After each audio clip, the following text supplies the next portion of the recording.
तो दोस्तों आपको पता ही होगा भारत स्वदेशीकरण करते हुए अपने कई सारे हथियारों को स्वदेशी रूप से विकसित कर रहा है और ऐसे में अपनी आवश्यकताओं को पूरा करने के लिए भारत की तरफ से कुछ ऐसे प्रोग्राम्स को चलाया जा रहा है जो कि आने वाले समय में भारत की जरूरतों को पूरा करेंगे। और ऐसे में आप देखेंगे कि इन फाइटर जेट और एयरक्राफ्टों के अंदर जो इंडिजनाइजेशन होगा वो नियर अबाउट 95% तक जाएगा और इसी के चलते अब दोस्तों यहाँ पर बड़ी अपडेट निकल कर आ रही है। ऐसे में आपको पता है कि इंडियन एयरफोर्स के लिए तेजस मार्क 2 और AMCA मार्क 1 जैसे फाइटर जेटों को बनाकर तैयार किया जा रहा है। तो साथ ही आपको बता दें कि नेवी के कैरियर बेस्ड मल्टी रोल एयरक्राफ्टों के रूप में twin engine deck based fighter jet को भी बनाकर तैयार किया जा रहा है। लेकिन यहाँ पर आपको ये जानकर रखना चाहिए कि भारत के इस तरीके के जो एम्बिशियस प्रोजेक्ट्स हैं, इसमें सबसे बड़ी जो बाधा है वो असल में यहाँ इन एयरक्राफ्ट के अंदर डिले को देखा जा रहा है। और ऐसे में यहाँ पर हर तरीके का जो भारत का डिफेंस प्रोजेक्ट है उसमें लंबा डिले होता है और डिले के कारण आज भारत के जो डिफेंस मॉडर्नाइजेशन है वो काफी पीछे चल रहा है। लेकिन अब यहाँ पर देखा जा रहा है कि भारत ने कई सारे प्रोग्राम्स को फास्ट ट्रैक पर चलाने को लेकर अब यहाँ पर काम स्टार्ट किया है। और ऐसे में चाहे यहाँ पर तेजस MK2 की बात की जाए, MK1 की बात की जाए या फिर TEDBF की बात की जाए, अब यहाँ पर मॉडर्नाइजेशन को तेज रफ्तार से किया जा रहा है। और ऐसे में आप सभी को पता होगा कि हाल ही में AMCA फाइटर जेट को लेकर अप्रूवल दे दिया गया है और साथ ही यहाँ पर बताया जा रहा है कि AMCA फाइटर जेट 2028 के अंत तक अपनी पहली फ्लाइट को यहाँ पर कंडक्ट कर लेगा। और वहीं पर तेजस मार्क 2 एयरक्राफ्टों के प्रोटोटाइप को भी बनाकर तैयार किया जा रहा है और बताया यह जा रहा है कि इस साल के अंत तक ये एयरक्राफ्ट बनकर तैयार हो जाएगा। जबकि अब twin engine deck based fighter jet एयरक्राफ्टों को लेकर भी इंडियन नेवी के वाइड एडमिरल की तरफ से एक बहुत ही बड़ा बयान दिया गया है। और अगर उनके बयान की यहाँ पर मानी जाए तो आने वाले कुछ साल के अंदर ही twin engine deck based fighter jet भारतीय नौसेना में शामिल कर लिया जाएगा। ऐसे में आपको बता दें कि इंडियन नेवी के vice chief vice admiral Satish Namdeo गौडमरे की तरफ से मीडिया को एक इंटरव्यू देते हुए ये साफ कर दिया गया है कि आने वाले कुछ सालों के अंदर ही इंडियन नेवी के लिए बनाए जाने वाले twin engine deck based fighter jet aircraft को भी तैयार कर लिया जाएगा और ऐसे में पहली उड़ान को यहाँ पर कंडक्ट कराया जाएगा। और दोस्तों आपको बता दें कि इस एयरक्राफ्ट के प्रोसेस के अंदर जो यहाँ पर खुलासे किए गए हैं उनकी तरफ से ये बताया गया है कि भारत के पास जो टेक्नोलॉजीज यहाँ पर अवेलेबल हैं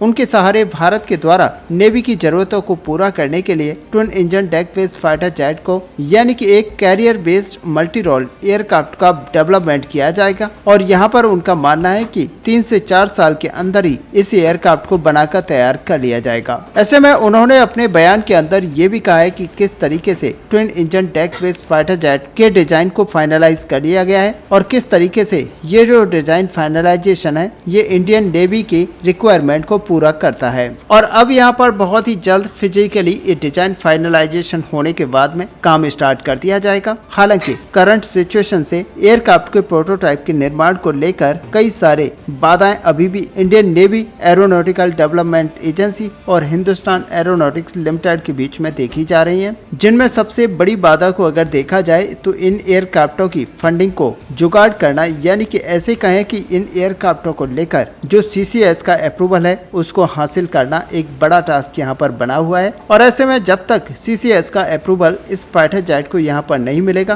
तब तक आप मान कर चलिए कि इस एयरक्राफ्ट को फंडिंग नहीं मिलेगी। बेसिकली किसी भी एयरक्राफ्ट को डेवलपमेंट में CCL का अप्रूवल सबसे महत्वपूर्ण पार्ट होता है। और ऐसे में आप मान कर चल सकते हैं कि जब तक CCS का अप्रूवल यहाँ पर नहीं मिलेगा तब तक इसके पहले प्रोटोटाइप को बनाया नहीं जाएगा। ऐसे में दोस्तों आपने पिछले समय में ये देखा कि कितने समय के बाद में AMCA फाइटर जेट के डेवलपमेंट के लिए CCS का अप्रूवल दिया गया है और ये CCS अप्रूवल के बाद में किस तरीके से अब एरोनॉटिकल डेवलपमेंट एजेंसी और हिंदुस्तान एरोनॉटिक्स लिमिटेड की तरफ से काम स्टार्ट किया गया है। हालांकि यहाँ पर रिपोर्ट्स में ये दावा किया जा रहा है कि इन एयरक्राफ्टों की जो पहली फ्लाइट है वो 2028 के एंड में या फिर 2029 की शुरुआत में टेस्ट कर ली जाएगी। हालांकि अभी तक नेवी की तरफ से ये नहीं बताया गया है कि नेवी या फिर सीसीएस के अप्रूवल को लेकर किस तरीके से आगे बढ़ा जा रहा है और इसकी फंडिंग को लेकर आखिरकार क्या किया जा रहा है। ये इशारा यहाँ पर जरूर दिया गया है कि इंडियन नेवी एस्टेब्लिश चैनल के तहत इस प्रोजेक्ट के अंतर आगे बढ़ेगा, जिसमें नेशनल सिक्योरिटी को लेकर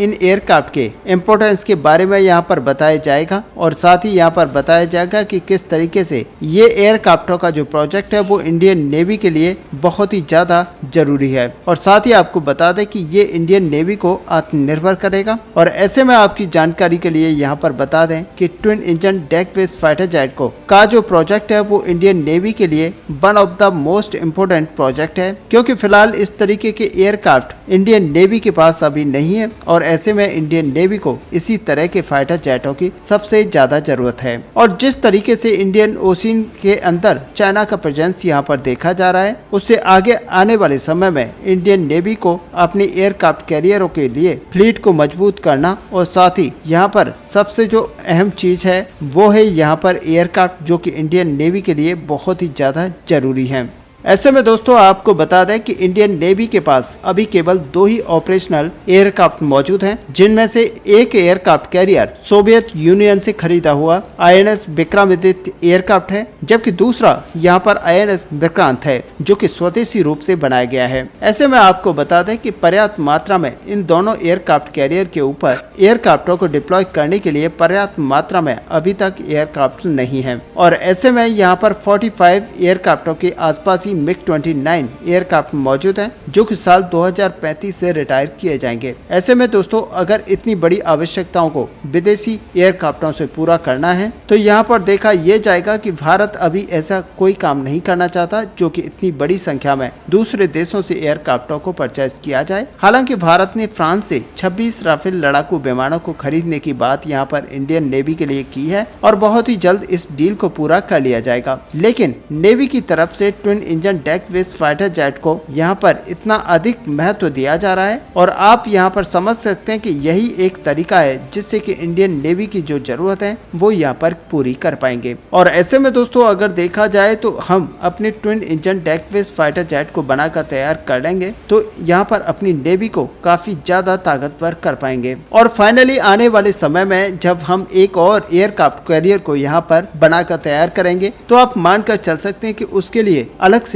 एयरक्राफ्टों की जरूरत पड़ेगी, जो कि यहाँ पर हमारे twin engine deck based fighter jet उसकी जगह ले पाएंगे। ऐसे में दोस्तों अगर देखा जाए तो ये जो एयरक्राफ्ट हैं वो अभी नेवी की बहुत ही ज्यादा जरूरत बने हुए हैं। और फाइनली देखा जाए तो twin engine deck based fighter jet को जल्द से जल्द यहाँ पर बनाकर तैयार किया जाना चाहिए, जिससे कि भारतीय नेवी की जो जरूरत है और साथ ही जो नेवी की पावर है उसको एक बूस्ट मिल पाए। और अब मान के चलिए कि इसके लिए सीसीएस का अप्रूवल बहुत ही जरूरी है और ऐसे में सरकार को चाहिए कि जल्द से जल्द इस एयरक्राफ्ट के क्लियरेंस को लेकर यहाँ पर अप्रूवल दे। और ऐसे में दोस्तों अगर देखा जाए तो यहाँ पर जो twin deck based fighter jet है वो हमारा 2 इंजन वाला एक मल्टी रोल एयरक्राफ्ट होने वाला है। और रिपोर्ट्स के अंदर ये दावा किया जा रहा है कि ये जो एयरक्राफ्ट है ये -5th जनरेशन का एयरक्राफ्ट होगा, यानी कि इसमें कई तरीके के जो कंपोनेंट्स लगे हुए होंगे वो 5th जनरेशन के होंगे। और दोस्तों यही सबसे बड़ा कारण है जिसकी वजह से इन एयरक्राफ्टों के प्रोजेक्ट को एक महत्वपूर्ण प्रोजेक्ट के रूप में देखा जा रहा है। और ऐसे में दोस्तों आने वाले समय में अगर देखा जाए तो भारतीय नेवी की तरफ से इस तरह के फाइटर जेट को यहाँ पर अपनी नेवी में शामिल करना काफी ज्यादा इम्पोर्टेंट होगा। ऐसे में दोस्तों कुल मिलाकर आपका यहाँ पर क्या व्यू है, आप अपना व्यू हमें कमेंट पर लिखकर जरूर बताएं। साथ ही अगर वीडियो आपको अच्छी लगी हो तो लाइक और शेयर करना ना भूलें। मिलते हैं नेक्स्ट वीडियो में, तब तक के लिए जय हिंद जय भारत।